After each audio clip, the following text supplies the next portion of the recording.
तो बीजेपी के सदस्यता अभियान की आगाज हो चुका है। वहीं सहकारिता मंत्री जेपीएस राठौर से हमारे संवाददाता ने खास बातचीत की। इस बातचीत में उन्होंने क्या कुछ कहा, उन्हें सुनते हैं। उत्तर प्रदेश के सहकारिता मंत्री जेपीएस राठौर, मंत्री जी सदस्यता अभियान को लेकर क्या कहेंगे? क्यों जरूरत पड़ी? भारतीय जनता पार्टी के बहुत सारे सदस्य पहले से नहीं, भारतीय जनता पार्टी ने सदस्य जो भी थे उन सबकी सदस्यता को शून्य कर दिया है।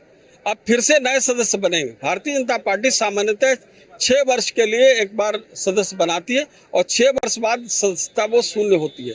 2004 में 14 में सदस्यता हुई थी, वो सदस्यता शून्य हो गई, किसी वजह से थोड़ा विलंब हुआ। अब ये सदस्यता हो रही है 2024 में, 2030 तक की सदस्यता होगी। उसके बाद जब अगली सदस्यता होगी तो ये शून्य हो जाएगी।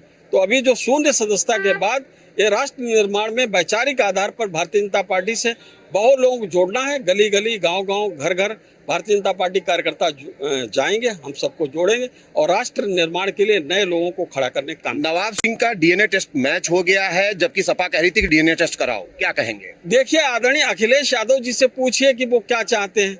वो डीएनए टेस्ट के लिए गए, अब डीएनए टेस्ट हो गया। अब जिस अपराधी को जो कहेंगे वो सब टेस्ट उनके करा देंगे और उसके बाद वो अखिलेश यादव जी की मंशा हमेशा समाजवादी पार्टी की रहती है कि जो न्याय प्रक्रिया है उसको बाधित करना, उसमें अवरोध खड़े करना, इसके अलावा कुछ नहीं, और अपराधियों को बचाना। तो इस तरह से बार बार वो डीएनए टेस्ट की उनकी मंशा नहीं थी, उनको उस न्यायिक प्रक्रिया में बाधा उत्पन्न करना था।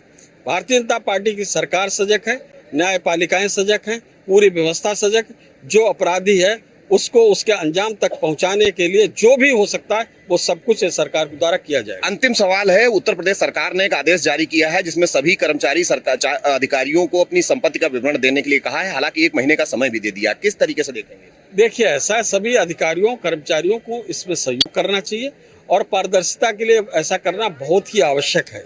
आगे आने वाले समय में सभी को इस प्रकार की अपनी जो भी संपत्ति है उसका विवरण दाखिल करें और इससे उनकी विश्वसनीयता और पारदर्शिता और बढ़ेगी। धन्यवाद। ये हैं उत्तर प्रदेश सरकार के सहकारिता मंत्री जेपीएस राठौर हैं, जो बता रहे हैं कि भारतीय जनता पार्टी लगातार सदस्य बनाने का काम करती है, इसलिए इस अभियान को शुभारंभ किया गया है। और जहां तक सवाल है नवाब सिंह का, उस मामले में अखिलेश यादव को बताना चाहिए कि आखिर अब डीएनए मैच करने के बाद वो क्या कहेंगे।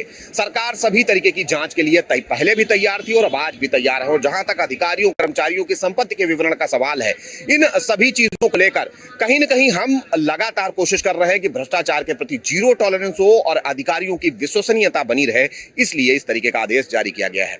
कैमरामैन अमित शाहनी के साथ मैं इसके बाद न्यूज़ ऑन इंडिया,